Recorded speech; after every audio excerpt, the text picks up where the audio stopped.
कहानी की शुरुआत दूर बसे एक अनजान गहरे समुद्र में होती है, जहाँ एक बड़े जहाज में कई सारे नाविक और चित्रकार लोग रूस के राज्य की ओर जा रहे थे। उन्हीं लोगों में एक इवान नाम का नाविक भी था, जो काफी गरीब है, लेकिन उसके काफी बड़े बड़े सपने थे। जैसे वो एक सुंदर सी राजकुमारी से शादी करना चाहता है। इतना कम नहीं था कि वो सपने में खुद को जहाज का कप्तान देकर खुश होने लगा कि तभी उसके दोस्त ने उसके ऊपर पानी डालकर ताना मारा। बोला, महाराज कहो तो स्वर्ग की परियों को आपकी सेवा में हाजिर करूं। जिस पर इवान ने कहा, मैं क्या करूं, मर जाऊं। अब गरीब आदमी सपना भी ना देखे। तभी उनका कप्तान बताता है कि वे कुछ ही देर में रूस में पहुंचने वाले हैं। दूसरी तरफ रूस का राजा अपने पुराने दोस्त पोलकन को गले लगाकर बताता है कि हमारी दोस्ती अब रिश्तेदारी में बदलने वाली है, जिससे वो बहुत खुश है। लेकिन पोलकन उसे रोककर सवाल करता है, क्या तुम्हारी बेटी मानेगी? पहले उसे मनाओ तो शादी के लिए। राजा बोला, अपनी बेटी को मनाना मेरे बाएं हाथ का खेल है, समझो शादी पक्की। राजकुमारी ओल्गा काफी शरारती थी। तब राजा ने ओल्गा को उसके बच्चों जैसी हरकतों के लिए डांट लगाई, लेकिन ओल्गा कहाँ सुनने वाली थी। पिता की बातों पर ध्यान ही नहीं दिया। राजा बोला,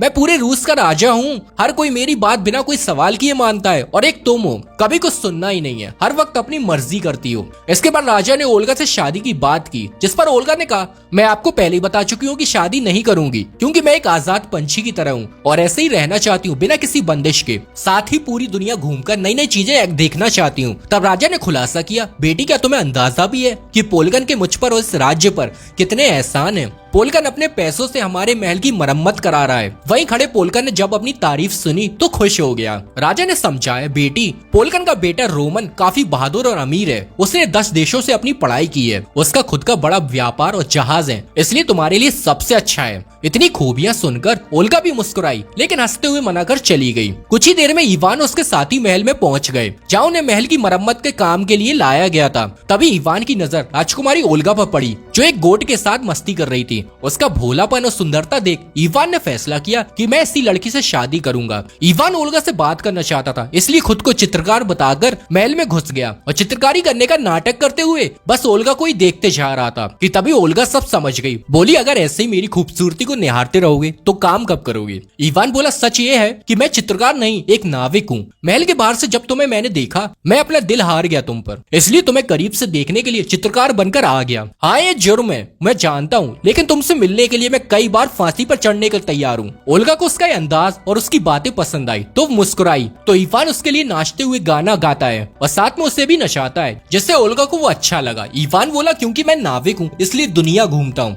मुझे एक जगह कैद होकर रहना पसंद नहीं है। अगर तुम चाहो तो मैं तुम्हें पूरी दुनिया घुमा सकता हूँ। ओल्गा बोली, पहली बात, जो तुम मुझे समझ रहे वो मैं नहीं हूँ, मैं रूस की राजकुमारी हूँ, यहाँ काम करने वाली कोई आम लड़की नहीं। दूसरी बात यह है कि हमारी पसंद एक जैसी है। मैं भी यहाँ से बाहर निकलकर सारी दुनिया नए नए देश में रहकर घूमना चाहती हूँ, लेकिन महल से बाहर जाना मुझे मना है। इवान ने बताया कि हमारा जहाज आज शाम को यहाँ से निकलने वाला है, तो अगर तुम चाहो तो मेरे साथ आ सकती हो। इसके बाद राजा आकर ओल्गा को साफ साफ समझाता है कि मैं तुम्हारा पिता हूँ और तुम्हें मेरे लिए रोमन से शादी करनी ही होगी। रोमन राजमहल में पहुंचा, जहाँ उसका जोरदार स्वागत हुआ। ओल्गा की दोस्त रोमन की सुंदरता की तारीफ करने लगी, जिसे सुन ओल्गा को लगा कि लड़का है तो कमाल का, शादी कर ही लेती हूँ। इसके बाद राजा के दरबार में रोमन के स्वागत में जश्न आयोजित किया गया, जिसमें सबने नाच गाना किया। इसी दौरान रोमन की मुलाकात ओल्गा से हुई और उनकी बात आगे बढ़ने लगी। दूसरी ओर इवान का जहाज निकलने लगा, लेकिन ओल्गा नहीं आई, तो इवान उसे लाने जहाज छोड़कर जाने लगा, जिस पर उसके दोस्त ने समझाने की कोशिश की कि वो एक राजकुमारी है, इसलिए उसके सपने देखना छोड़ दो,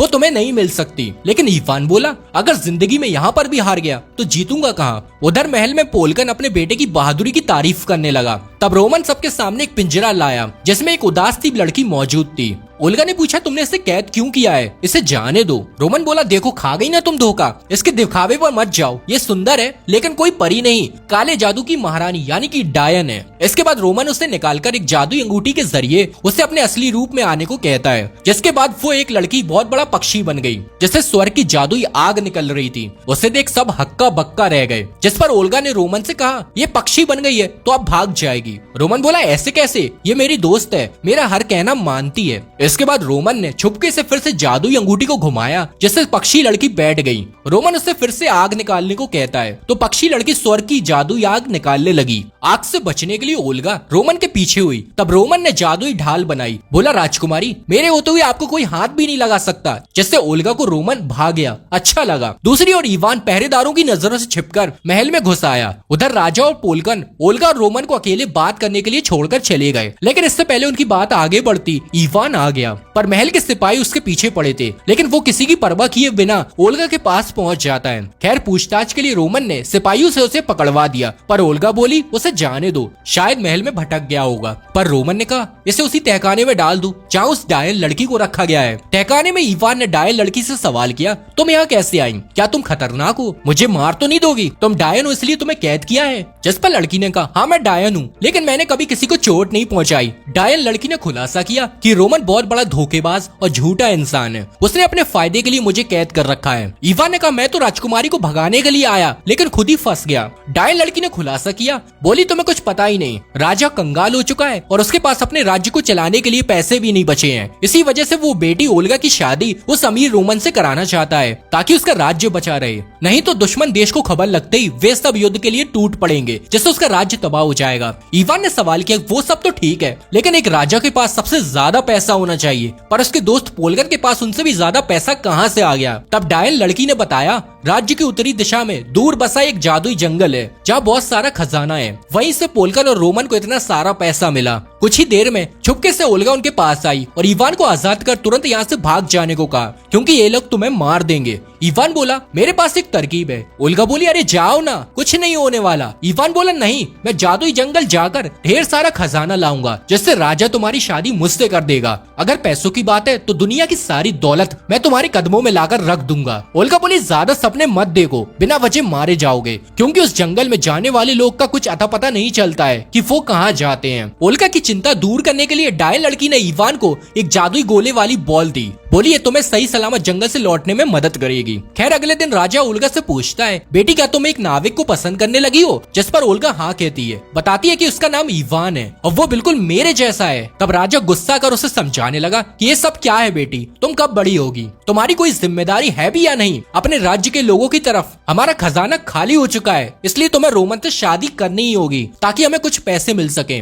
ओल्गा फिर भी नहीं मानती तो राजा ने उस पर कड़ा पहरा लगवा दिया ताकि ओल्गा भाग न जाए। जंगल में जादुई बॉल चलते हुए एक मोड़ पर रुककर इवान को कुछ बताने लगा। तभी उसी वक्त इवान की नजर एक इंसानी मुर्गे पर पड़ी जो खुशी से झूमकर नाचते गाते हुए मधुर संगीत भी बजा रहा था। इवान को देख उससे चेतावनी दी कि यहाँ इंसानों का आना मना है, मैं जंगल का रक्षक हूँ और मुझे हराए बगैर तुम आगे नहीं जा सकते। तब इवान ने जोरदार मुक्का मारकर उसकी हालत पतली कर दी। खैर फिर रात में इंसानी मुर्गे और इवान में दोस्ती हो गई और सुबह उसने बताया कि मेरे पंख टूट गए हैं जिससे मैं उड़ नहीं सकता, इसलिए मैं भी तुम्हारे साथ जाना चाहता हूँ। पर इवान बोला असल में मैं इस जादुई जंगल के खजाने की खोज में आया हूँ, उसे लेकर जब लौटूंगा तो तुम्हें अपने साथ ले लूंगा। उधर महल में राजकुमारी ओल्गा बाहर निकलने का रास्ता ढूंढने की कोशिश में लगी हुई थी। दूसरी तरफ हमें पोलगन की खुफिया चाल के बारे में पता चला। अपने बेटे रोमन से बोला तुम्हें कैसे भी करके जल्द से जल्द ओल्गा से शादी करके राजा को रास्ते से हटाना होगा ताकि मैं यहाँ का नया राजा बन सकूं। और एक काम आसान करने के लिए मैंने पहले ही महल के मंत्री और सिपाहियों को सोने के सिक्के देकर उन्हें अपनी तरफ कर लिया है।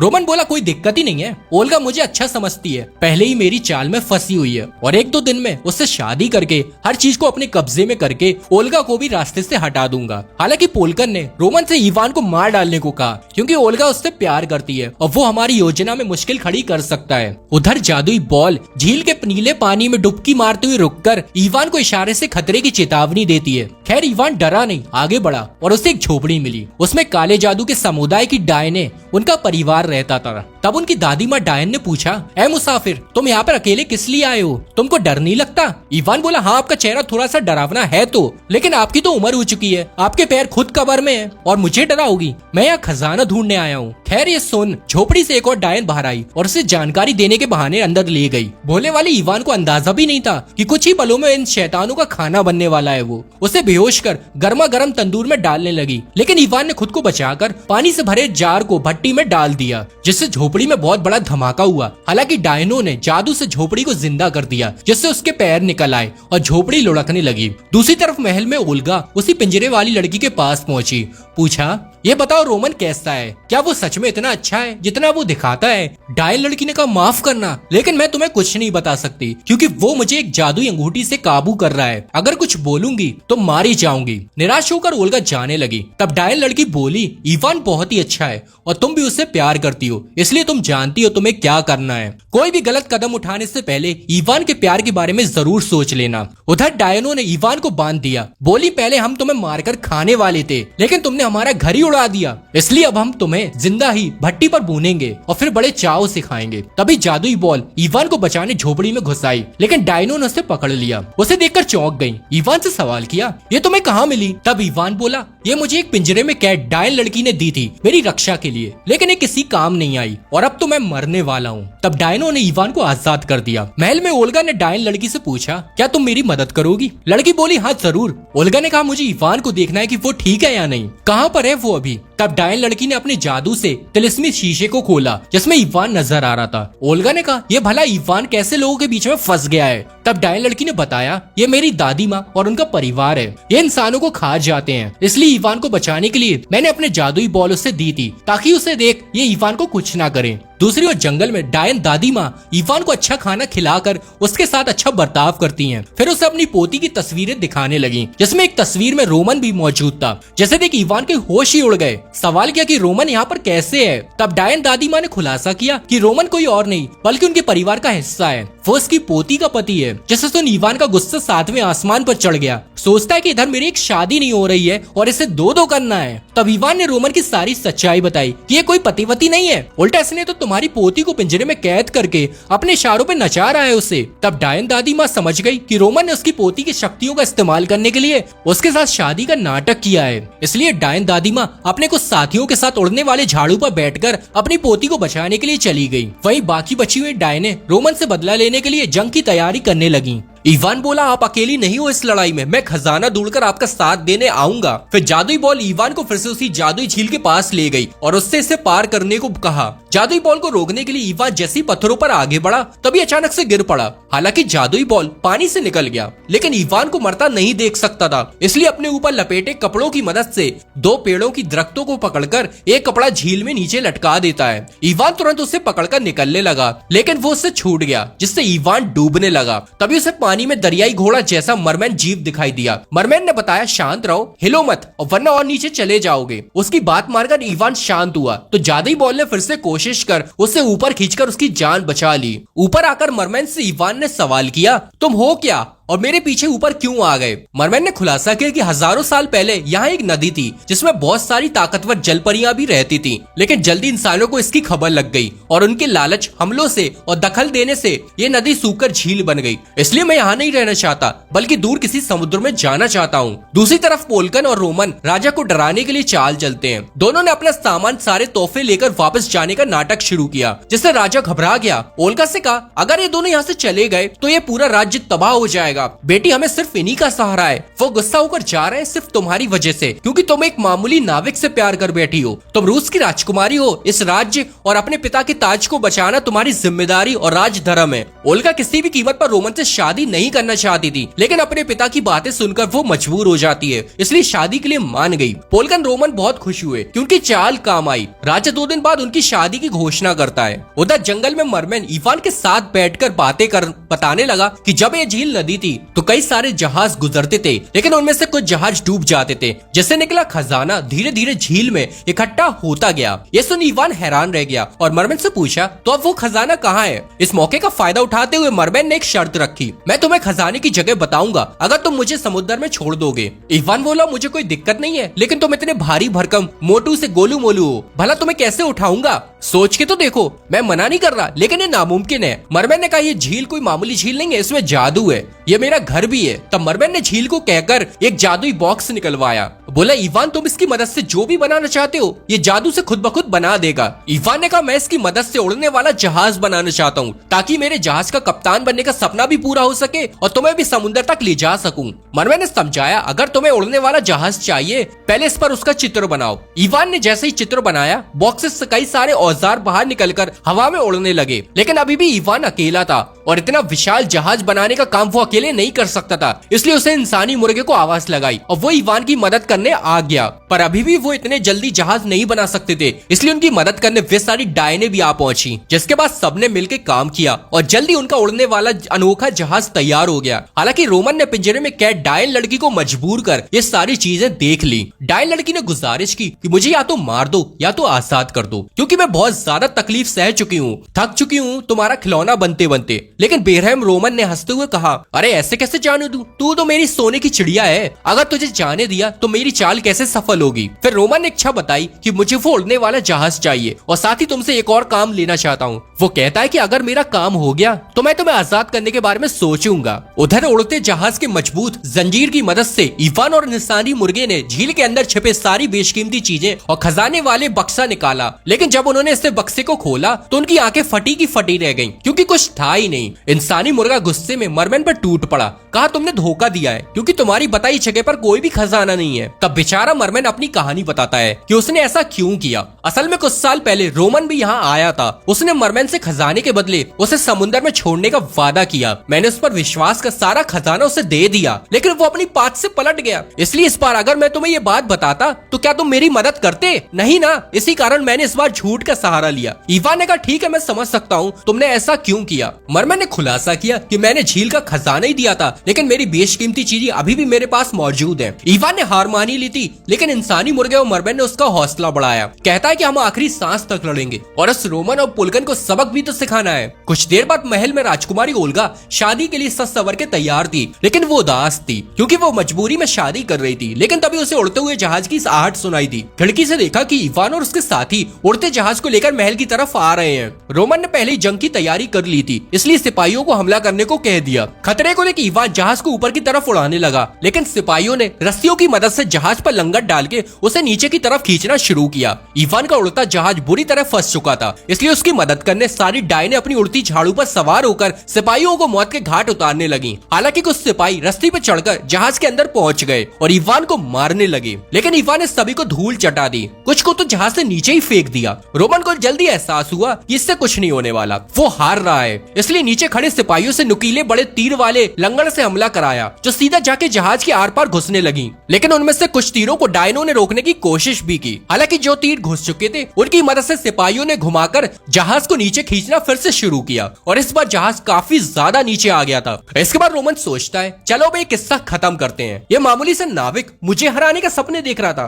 फिर रोमन ने अंगूठी की मदद से पिंजरे वाली डायल लड़की को अपने असली रूप में आने को मजबूर किया, जिससे लड़की ने पक्षी बनकर स्वर्ग की तिलिस्मी आग बरसाना शुरू कर दिया, जिससे मजबूरी में उसे अपने परिवार की डायने और इवान पर आग से भरे हुए खतरनाक गोले मारने पड़े। उनके बीच एकदम टक्कर का मुकाबला हो रहा था, लेकिन इवान जानता था कि अगर उसने जहाज को ऊपर नहीं उड़ाया तो वो हार जाएंगे। इसलिए हिम्मत कर रस्सी से लटकते हुए हवा में लंगड़ वाली रस्सी को काटने लगा। तब उसे रोकने के लिए पक्षी डायन उस पर जोरदार वार करने तेजी से आई रही थी कि तभी ये देख इंसानी मुर्गे ने उसके ऊपर छलांग लगा दी और उसकी गर्दन पकड़ उसे लड़ने लगा। इवान ने आखिरी बंदी रस्सी को भी काट लिया, जिससे जहाज ऊपर की तरफ उड़ने लगा। तभी मरमैन की नजर नीचे गहरे समुद्र पे पड़ी और सीधा जहाज से कूद गया। उधर रोमन ने इस बार रस्सी को छोड़ लोहे की जंजीर से बंधे तीर को जहाज में दे मारकर उसे फिर से फंसाया, नीचे खींचना शुरू कर दिया। इधर इवान बहुत मुसीबत में पड़ चुका था। एक तरफ जहाज नीचे जा रहा था और दूसरी ओर उसे पक्षी डायन आग से हमला करे जा रही थी। तब इवान ने उसी झील के जादुई बॉक्स से एक ऐसा हथौड़ा मांगा जो जंजीर को आसानी से काट दे, जिसके बाद इवान ने वार कर जंजीर को तोड़ दिया। जैसे ही जंजीर टूटती है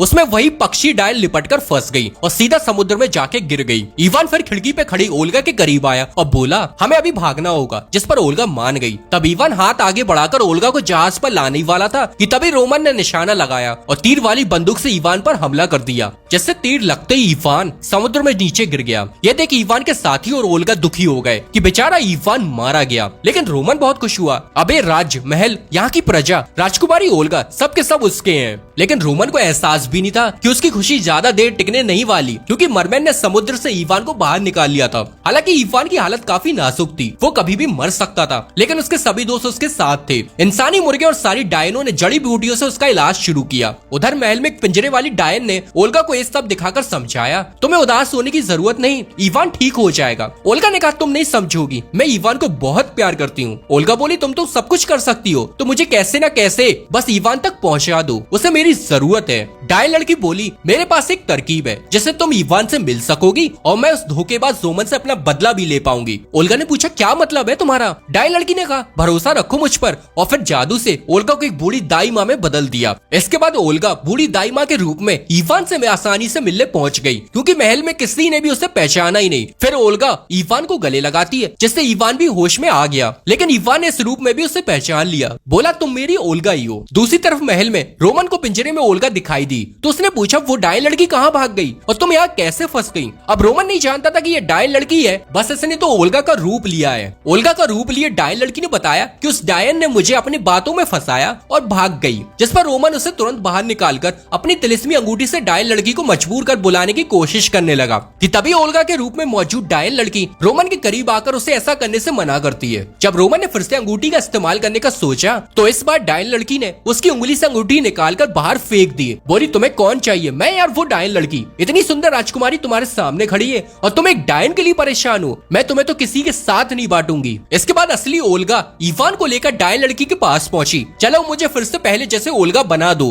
डायन लड़की ने कहा नहीं, अभी तो रोमन की बैंड बजाना बाकी है, ऐसे कैसे जाने दूं उसे। दरबार में राजा की बहस पोलकन और रोमन से हुई, क्योंकि राजा की इच्छा थी कि इवान का उड़ने वाला जहाज उसका हो जाए, लेकिन रोमन ने कहा इसे मेरे सिपाहियों ने जीता है तो ये मेरा हुआ, आपने तो कुछ किया ही नहीं, अंदर छुपे हुए बैठे थे बस। कि तभी ओल्गा आई और सिपाहियों को आदेश दिया राजा को गिरफ्तार करके कालकोठरी में फेंक दो। इसने इवान और उसके साथियों के हमले में किसी की रक्षा नहीं की और ना तो उन्हें हराने में कुछ किया सिवाय छिपने के। ओल्गा के इस बर्ताव से पोलकन और रोमन बहुत खुश हुए, क्योंकि राजा को गद्दी से हटाने का काम वो जो इतने दिनों से करना चाह रहे थे ओल्गा ने यूं ही कर दिया। तब पोलकन और रोमन की खुशी का ठिकाना नहीं। अगले दिन उनकी शादी की रस्में शुरू हुई, जिसमें डायन लड़की ओल्गा के रूप में दुल्हन बनकर रोमन के साथ खड़ी थी, जबकि असली ओल्गा बूढ़ी औरत के रूप में वही उनकी शादी की रस्में को पूरा करा रही थी। दोनों ने शादी की रस्में पूरी की, पर जैसे ही रोमन ने कपड़ा हटाया तो हैरान रह गया, क्योंकि वो ओल्गा नहीं डायन लड़की थी। रोमन के सारे सपने टूट चुके थे, सारी मेहनत पर पानी फिर गया, उसके बुने हुए जाल तरकीबें और सारी चालें धरी की धरी रह गईं, क्योंकि उसकी शादी तो डायन लड़की से हो गई थी। अब इससे पहले रोमन को कुछ समझ आता, डायन लड़की ने एक जोरदार मुक्का मारकर रोमन की नाक तोड़ डाली। डायन लड़की ने खुलासा किया कि इस रोमन ने मेरी शक्तियों को अपने फायदे के लिए इस्तेमाल करने के लिए मेरे साथ शादी का झूठा नाटक रचा। डायन समाज के शादी के दस्तावेजों पर तुमने असली खून की जगह नकली खून से साइन किए थे, जिसके बाद तुमने मेरे ही खून और शादी की अंगूठी से मुझे मजबूर कर मेरी जादुई शक्तियों का गलत इस्तेमाल किया और मुझे तकलीफ देते रहे। लेकिन अब मैंने चालाकी से शादी के दस्तावेजों पर तुम्हारी असली खून लगा दिया है, तो अब मैं पूरी तरह आजाद हूँ और मैं पहले से और भी ज्यादा शक्तिशाली हो गई हूँ। जिसके बाद डायन लड़की ओल्गा को उसका असली राजकुमारी वाला रूप वापस कर देती है। वही इवान ने राजा को आजाद कर दिया। रोमन को समझ आ चुका था कि अगर वो यहाँ पर थोड़ी देर और रुका तो उसका काम तमाम हो जाएगा, इसलिए अकलमंदी इसी में कि धीरे से खिसक लो। तो रोमन भागा, लेकिन डायन लड़की बोली ऐसे कैसे, मैं कोई आम लड़की नहीं डायन लड़की हूँ, और डायन उन्हें परेशान करने वालों को 100 साल तक तड़पाती है और उन्हें नौकर बनाकर उनसे सेवा कराती है। तो भाई कहाँ जा रहे हो? डायन लड़की ने खुद को आग वाला पक्षी बनाया, अपने पंजों में पकड़कर उसे बुरी तरह घसीटकर रोमन की हालत पतली कर देती है। तभी पोलकन बोला मेरा बेटा हारा है, मैं नहीं। सिपाहियों को आदेश दिया इन सबको गिरफ्तार कर लो, पर तभी मरमैन बड़ी वाली तोप लेके इंसानी मुर्गे के पंजों में लिपटा हुआ उड़ता हुआ आ गया और तोप से पोलकन पर निशाना बनाकर उसे चेतावनी दी, तुम दोनों बाप बेटे ने धोखा देकर जितना भी मेरा खजाना लूटा है उसे अभी वापस करो,